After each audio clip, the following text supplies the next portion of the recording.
I'm your host, Carolyn Solo, LCSW, EMDR therapist, and mom of 3 daughters. Thank you for joining me.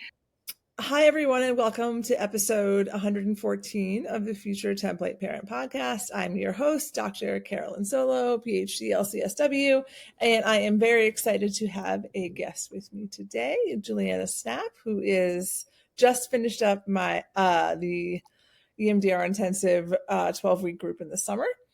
And I'm going to briefly introduce her and then let her tell us a little bit more about herself and how she became an EMDR therapist. So she has a fascinating bio, so I'm just going to quickly read that. Juliana Snap is a clinical social worker and EMDRIA approved consultant with a psychotherapy practice based in Washington, D.C. She has 18 years of experience specializing in trauma-informed mental health treatment for survivors of complex trauma. Juliana's early career focused on rehabilitation for survivors of torture, human trafficking, and gender-based violence. She did this work domestically in the U.S. with the Bellevue NYU program for survivors of torture, and internationally with the Center for Victims of Torture, UNICEF, and Transitions Global. She lived and worked as an expatriate for almost a decade in various parts of Southeast Asia and knows firsthand what it is like to live far from home. Juliana currently has a private psychotherapy and international mental health counseling practice based in Washington, D.C. She now provides trauma-informed staff care support for individuals and organizations working with vulnerable populations or in high-stress, high-threat settings. She is pivoting her practice to provide EMDR intensives and serves clients in DC, Virginia, New York, and internationally. That is such an amazing bio. And so we could talk so much about just that stuff, maybe about all the cool things that you've done. But it's a real pleasure to have you. Thank you so much for being here. And just expanding on everything that I just read, why don't you just talk a little bit, this is the question I always ask everyone, about how you became an EMDR therapist, and that journey could start anywhere that you want it to. How about you just guide us through a little bit about that, because I find everyone's path to EMDR is always really fascinating. That's right. And you'll hear my dog crying in the background. So sorry about that. All right. Yeah. So I started my career doing domestic violence, sexual assault work in New York City. And so I was really lucky. I went to NYU for social work school, had a very, anti-racism, anti-oppression lens to the programming. And we were exposed to trauma-informed approaches to work. I did a clinical and policy degree. And so I was exposed to trauma-informed practices from pretty young in my career. And then my first job out of grad school was a counseling center for crime victims at Safe Horizon that was helping establish the evidence base for trauma-informed practices. So I got exposed really young, right out of grad school to, thinking about sort of rigorously research and evidence-based models and what that looked like in clinical practice. And so I'm always trying to kind of stay up with the times. And throughout my career, I was really, I think like many of us, really, I was trained in all of the CBT models. And then particularly as I started working with more international populations, I started working with asylum seekers in the US. And so we were looking for more, treatment models that served cross-cultural populations. And, a lot of our populations were having more somatic based symptoms and presentations. And so the cognitive models were less effective. And so when I was working at the Bellevue program, Bellevue NYU's program for survivors of torture, we were looking at a lot of group models and other modalities that could help us relate to clients that were from really all over the world. So I started exploring a lot more somatically oriented models as before Van der Kolk really came on the scene. And so we didn't really have strong, I mean, there certainly were those out there, but I wasn't exposed to it. So I started trying to incorporate, a lot of my friends were going into sensory motor training and experimenting with all different kinds of models. And I ended up choosing EMDR and really trained in that one. What made you choose EMDR, do you think? What, sorry? What made you choose EMDR over something else? Well, I think, so I went over, I started working overseas in like the early 2010s. And so I kind of missed the wave of all of my clinical peers were going into these more advanced trainings and they went into sensory motor. And I was working out of Southeast Asia. And so I was getting exposed to, and really getting a quite humbling lesson in trying to train international therapists in very Western based practices and treatment models, and was really finding a lot of roadblocks. And so I ended up going, working with a lot of, I lived in Cambodia for a while and did a lot of work there, worked in the Philippines, and we were trying to help sort of pull forward indigenous like healing practices and what sort of indigenous traditions were present, and then figure out how to work those into models, make them more accessible, while still keeping them intact. And so that's really the approach. I was doing it in a very informal way, trying to workshop, mindfulness elements in. And so then when I came back from overseas right before the pandemic, that's when I was looking for, like, I need to be trained in a model that's more somatically oriented, that feels more holistic. And I think that was when a wave of EMDR trainings were coming up. And so I just ended up doing that in the pandemic. Oh, cool. That's so interesting. I recommended it. How did you end up going overseas to work overseas? Because you had your social work degree, and then it wasn't that you worked there and then came back and got your degree. You went there with the social work degree. So how did you get that? How did you end up finding employment or getting over there? I was working with more international populations. So I was working at the Bellevue NYU program with clients that were really from all over the world. So we had a huge population of folks, asylum seekers, survivors of torture coming from Central and Western Africa. There was a huge Tibetan population. There were clients with LGBTQ presentations from all over the world. And so I was getting a lot of exposure to working with international populations. I felt really called to that work. And then basically my position was grant funded and the funding ended. And so when I was looking for next opportunities, I started looking overseas to see what was available. And the torture rehabilitation community is quite small and has uniquely funding for more intensive clinical work.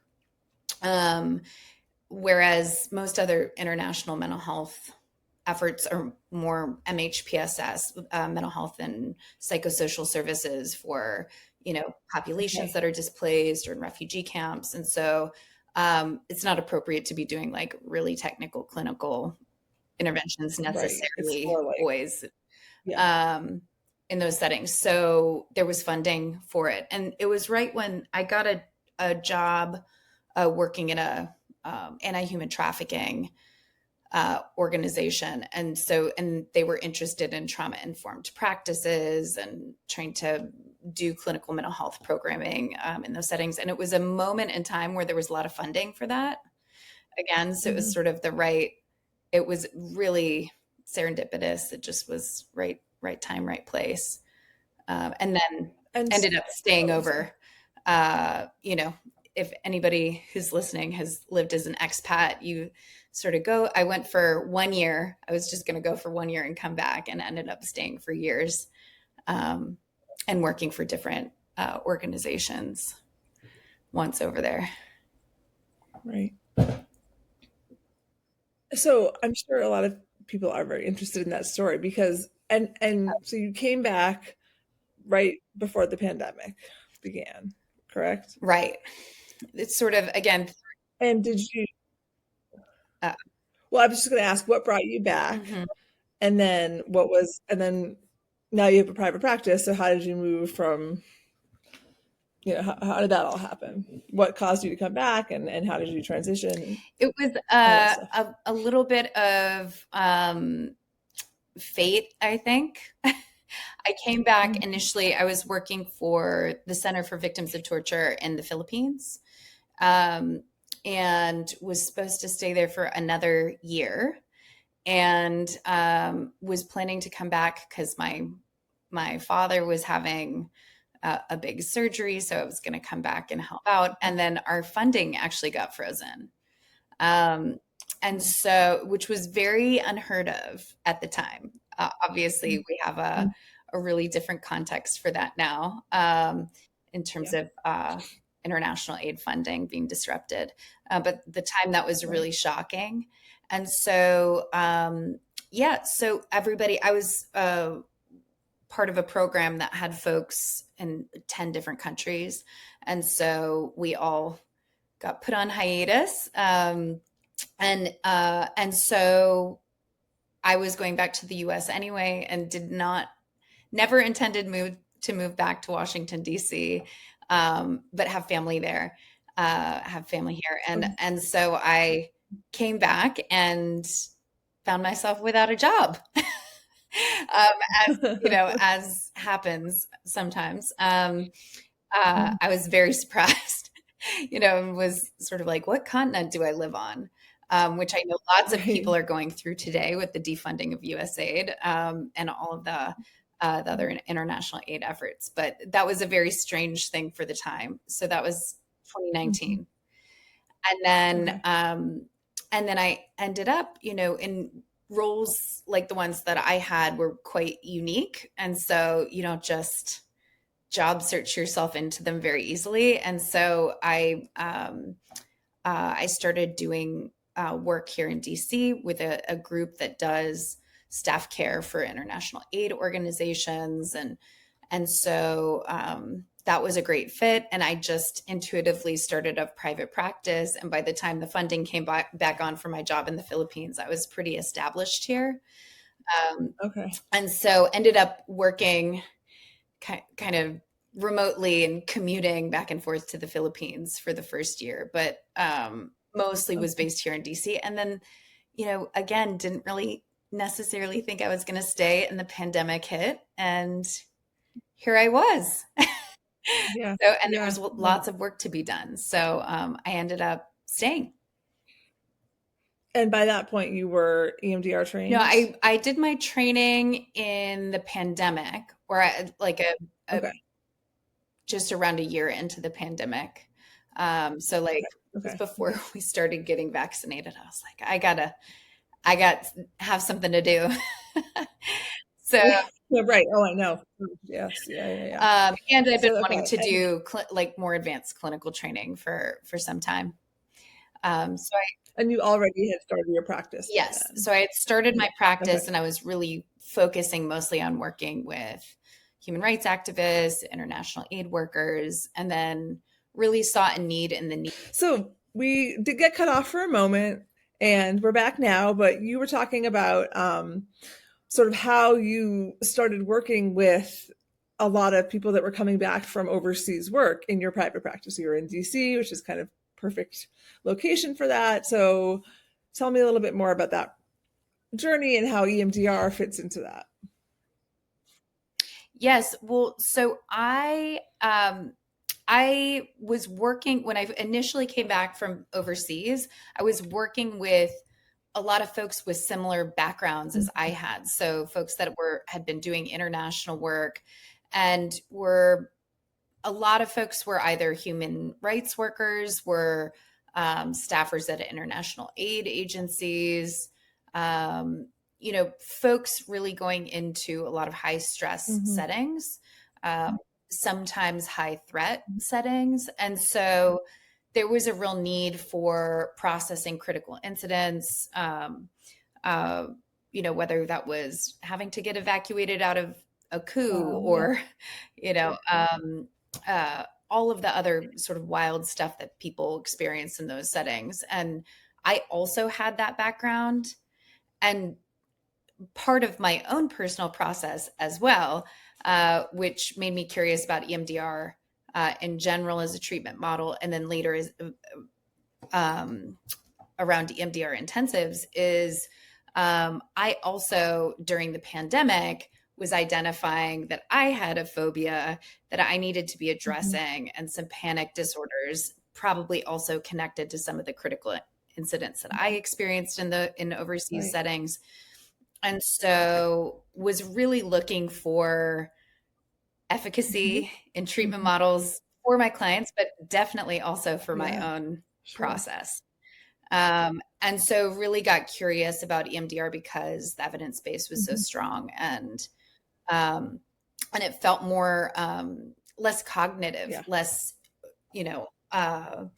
focused on the cognitive, because I was very high functioning and then having really intense panic attacks emerging during during COVID and the pandemic. And so it felt very split off from, I'd done therapy before. I had a very intellectualized understanding of my stuff, but I really couldn't shift. I was struggling to shift the experience of my body. So I was really curious about somatic models. Yeah. And something that I know you've talked about before in the group and with me, and I think is really interesting, is how you connected with those clients in your practice. I mean, the way you talked about it, it was pretty simple. You had so many contacts that people just kind of flooded to you because they knew this is what you did. Is that accurate? Yes. Yeah, absolutely. And I think both because I had a background in doing trauma-focused work and working with clients through those models, but I also had that background. So I was going into sometimes high stress, high threat contexts, not all the same as the clients that I was serving, but had some sort of context. And that context felt really helpful, I think, for folks who might struggle to go. It can sound very exotic, right? If you're going in to see a therapist in the suburbs somewhere. They're just sort of, so oh my gosh, I think so the fact that I crazy. also had that background. Yeah. And normalize and didn't also exoticize those experiences, which can feel very strange and alienating. Sure. For folks trying to just process and get some and not wanting to have to educate a therapist about, or have a therapist question their reality almost even.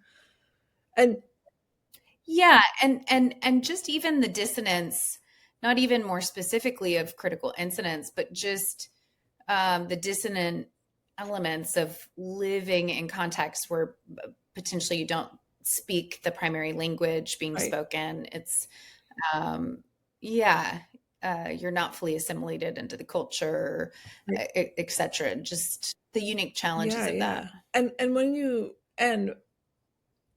from what you've told me, your practice filled up quite quickly when you started doing this. And how did clients find you? Mostly, I was working for a consulting group called the Cantera Group. It's spectacular, based in DC, who basically focused on staff care for organizations doing international aid work in various iterations. And they have a more diverse portfolio than that, but that really was what aligned for me with them. So I was doing consulting work for State Department, Foreign Service Institute, and anything from debriefing folks coming back from high threat assignments overseas, or preparing them to go overseas, and educating on stress and trauma reactions, resilience. So a lot of the basic sort of neurobiological underpinnings of what they might experience and how to prep and cultivate resilience ahead of time. So a lot of folks coming to see me were funneled through that connection, and then ended up working with me privately. And so you didn't from what you've told me, you didn't have to do a ton of marketing. That was not something that you really needed to do. Right. But yeah. I was in this very unique little niche. I got really lucky. And so I did no marketing. In fact, I had a website from when I was overseas and I took it down because I filled up pretty immediately. Right. Yeah. And so I didn't even really do a Psychology Today profile. I didn't do the basics that most people automatically do. And it's not like you were charging $30 an hour. Like you were quite comfortable charging like premium therapy fees, if I remember correctly. Yeah, decent. I had been transitioning from nonprofit work, so everything in private practice felt very foreign to me.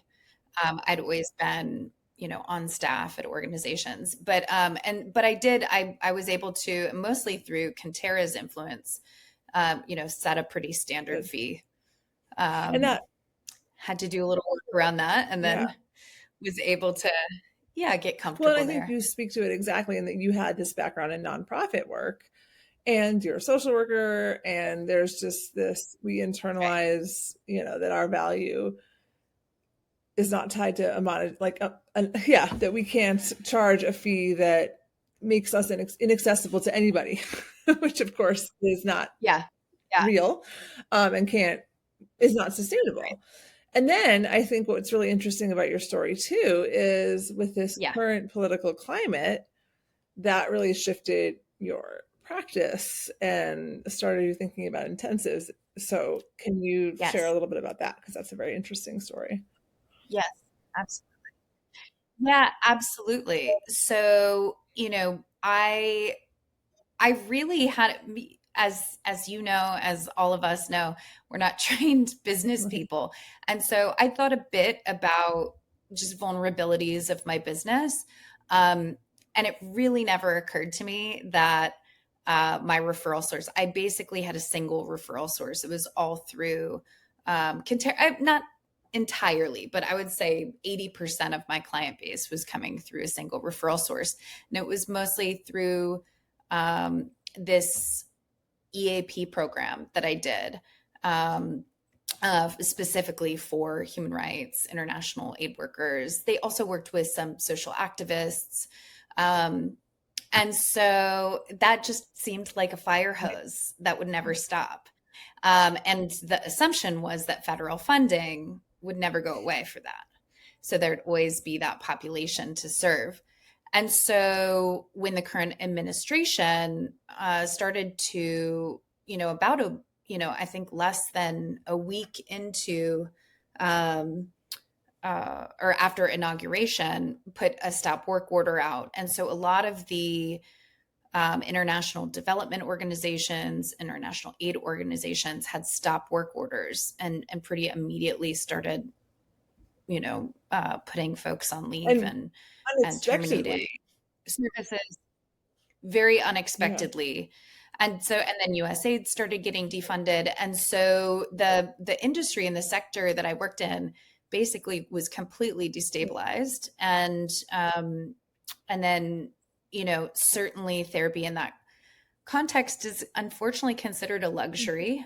I think when organizations and individuals and their families just start being survival focused.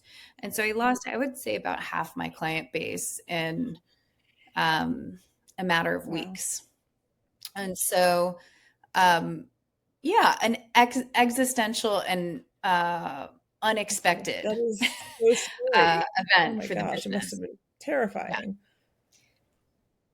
And I really realized, and I think, when I have great clinical peers and communities, but not a lot based in Washington, D.C., where my business is. In New York, where I went to grad school and did my training internationally, online throughout the country from my EMDR cohort, but not based in DC. So I realized I was going to need to start cultivating that marketing. And I started listening to your podcast. I'd been listening to your podcast for years, really, and been interested, but because I had such a full practice and really wasn't going to probably seriously consider, taking away multiple days of my weekly practice in order to try out intensives. And so I had this sort of natural opportunity.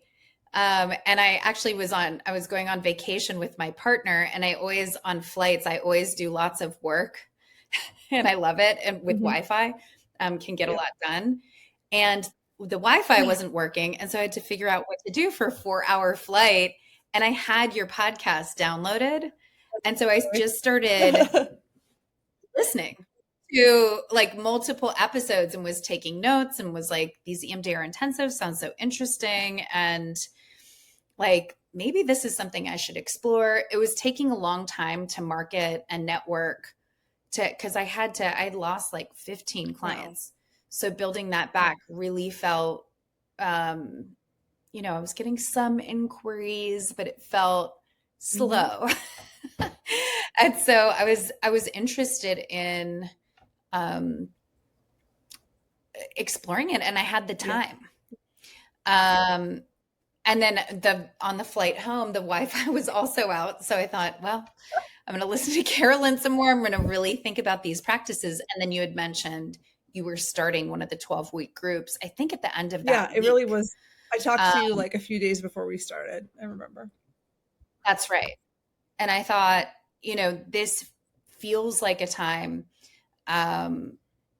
where I was in a very existential moment with the business because I'm also trying to get pregnant with my partner. And so I had been thinking a lot about, maternity leave, potentially taking parental leave time and how that was going to affect my business. And so there was a real appeal to potentially, and I have to fund my own parental leave for the most part.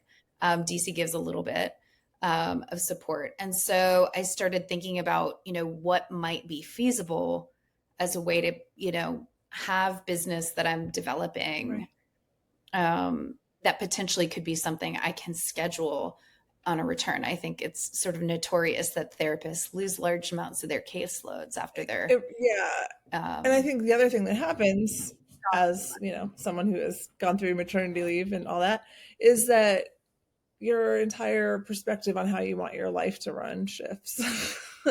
And the appeal of flexibility that intensives provide is really really hits home in a different way when you're thinking about, okay, this will allow me to not feel like, oh no, I have 25 clients that I'm leaving who may or may not come back. And am I going to be rebuilding my business entirely? And what if the baby gets sick and I need to be out and all that stuff? So for me, that was a huge part of it. So that makes sense. And it really resonated when you were talking about family life and trying to make it all work and the complexities of that. So the intensives felt extremely appealing to me. I also really like intensive models. I'm not great at moderation. So I've done intensive and yeah, absolutely. And I know, when I was trying to wrangle some of my panic symptoms and the panic attacks that I was experiencing, I started going to weekly therapy, and I was like, I want to be 2 years like, how long is this take? And then, like, I want to get on with my life. I want to not have this be the focus. And so I felt really highly motivated, and I did 4 or 5 years of work on that. And I ended up actually doing a more intensive model and seeing just tremendously more rapid results in a matter, I would say, of about 6 months, which also, of course, makes me feel really excited about the potential clinical impacts. And I have clients I work with that also are saying the same thing, like, this again, like, I want to be done with this. Exactly. I want to move on with my life. Exactly. And so I also, the model really appeals to me. Yeah. Well, so if you wouldn't mind sharing kind of what, like, you have had some really big successes with how you have spent this summer in terms of thinking about intensives in your practice. So why don't you share a little bit about what the experience was like for you in the group and kind of where you're at now and what you're hoping for the future? Yeah, the group has been amazing. Thank you for that. An incredible support and really transformative to my practice. So I felt, first of all, it was a very effective container just to get me thinking about the big picture of how I want my practice to fit in my life, which felt really, really definitive for me. I've spent about 2 decades very hyper career focused and trying to reorganize that to fit, you know, changing priorities in my current life was really important. So helping me articulate what did I want my practice to look like, and to not have to allow it to continue to be ambitious and also serving my day to day, what I need it to be be. both, and that's what makes it sustainable. Yeah. Yeah. So that felt really exciting. And then I think the most powerful part is the peer group, right? So a lot of clinicians really holding space for each other, and the imposter syndrome, the, all of the money mindset stuff that really can feel prohibitive of being more entrepreneurial. I think, and creative in a business sense. I had never done any internet anything. Like I told you, I didn't even have a website,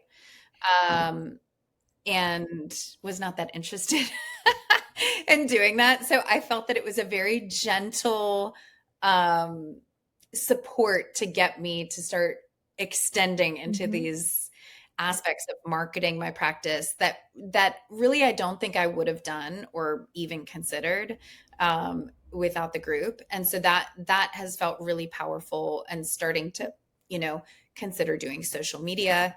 And I do think that this is an essential part of connecting, figuring out how to put yourself out there so that the people that are aligned can find you. Which is really feeling like the motivation for me. I know there's folks that I can serve well, and I just have to find them. And they need to know you exist, or else they won't know you exist.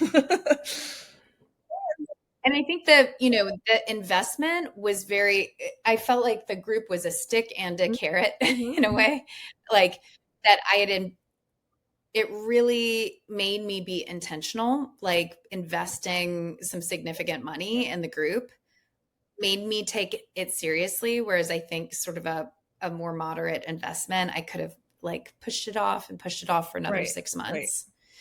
And so I really had to be intentional about it. And then the carrot was the group feels so nice, so supportive.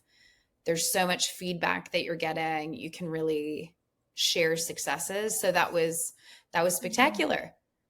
And as you know, I ended up shockingly, just getting hyped by the group I had a couple new clients coming in, and I just put out there that I did EMDR intensives, and 2 people took me up on it immediately.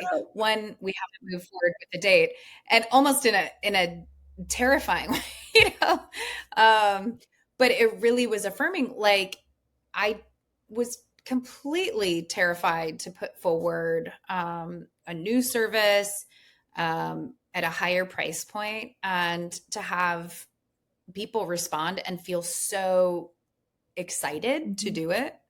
Like this really could work. And so I'm just about to have completed my first intensive. And the group's just ending, and I have one potentially coming up. And the 3-day one. 3 days, both 3 days. Yeah. If you don't mind sharing just a little about, because we talked about it in the group this week, and it was so awesome to hear some of what, so you've done 2 out of the 3 days for this one intensive, some of what that's been like. And again, obviously, you're not going to share confidential details or whatever, but just sharing a little bit about what that experience even was like for you and how it felt different and invigorating. Yeah, I felt so thrilled. So going into the first intensive, I was nervous, imposter syndrome, all of the stuff. Not because I don't feel comfortable with EMDR. I feel extremely comfortable with EMDR, but I think I was nervous that, in particular, that the client wasn't going to get the shifts that they were hoping for. So seeing somebody coming in for very targeted issue who really were wanting to get them some relief for some anxiety symptoms and targeted anxiety symptoms. And so, I was, I'm not going to say what it is, but it was a phobia had, that was really affecting their earning and their career. Yeah. Yeah. So it was a phobia that was becoming problematic, getting in the way of them being able to do their work. And so very serious, and that they were highly motivated to address and try to get some movement so that they can do their some job. Pressure for you And there. yeah. And so I was feeling pressure and really wondering what we could get done in that amount of work. And this client also already had weekly therapy. And so not EMDR therapy. I think you said it was psychoanalytic. Not EMDR, psychoanalytic. And so we ended up doing the first 2 days.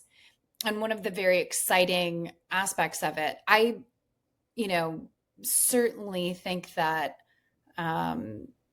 there were insights that this client had, that came forward that this client hadn't been able to access in years of psychoanalytic work. We had really intense somatic symptoms become desensitized. There are a few sort of clearly connected memories, traumatic memories connected to the phobia. But they weren't even necessarily aware of the connection, if I remember. Well, there were two that were very clearly connected, just on its face, clearly connected. And then there was a sort of psychological infrastructure underlying the phobia that had not been in their conscious awareness. That was really an underlying element driving their feelings of unsafety, their and really existential fear of death, existential mistrust of people in positions of authority to keep them safe. And so really challenging to get out of freeze states. And so we really were able to pull both the negative and very distorted cognitions underlying those experiences. Like there, I'm in danger. I'm out of control. And help this client shift to a really different understanding of sort of how they were orienting or unable to orient when they were getting triggered. And after they were sort of able to come into that awareness, pull that forward, and desensitize some of the really distressing physiological symptoms that went with it, they really were able to, and again, we still have another day worth of work, but really able to have perspective on it, feel resourced to reach for some grounding tools that had felt really ineffective prior, but that they were able to see sort of how to engage those in a new way.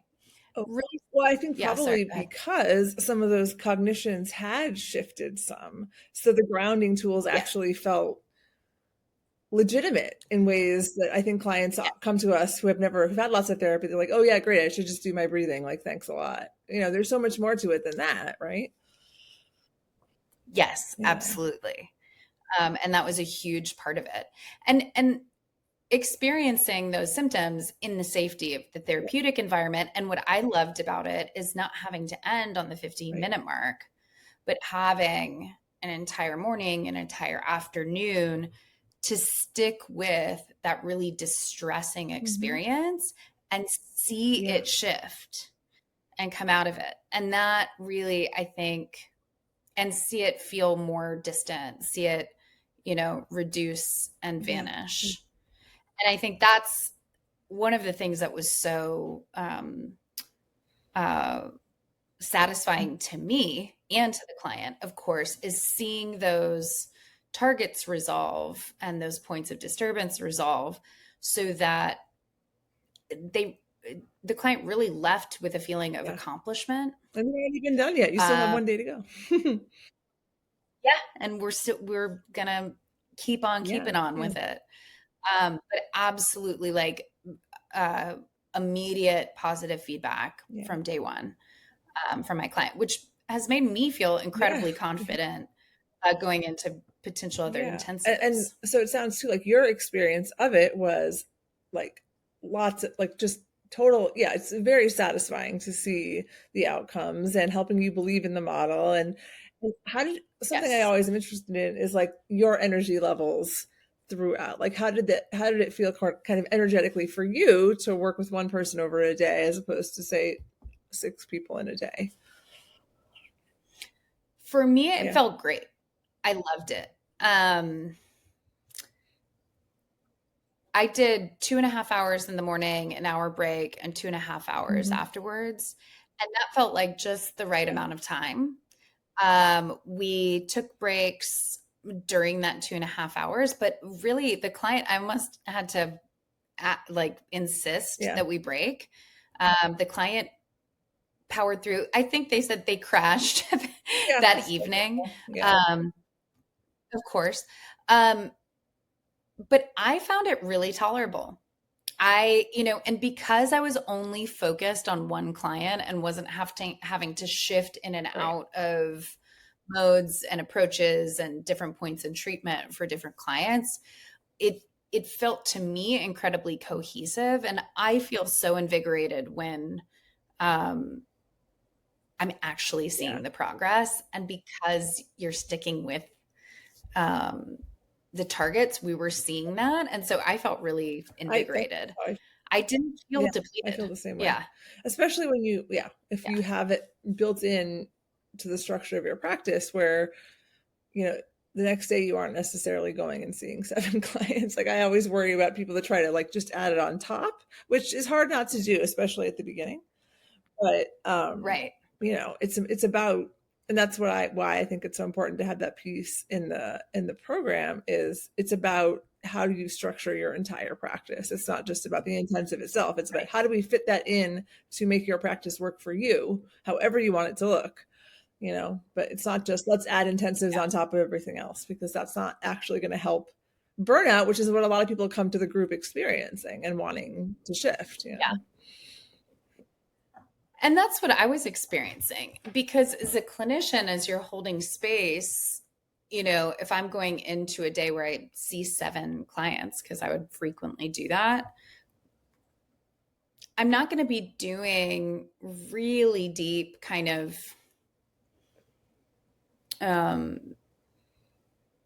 prep in the same way.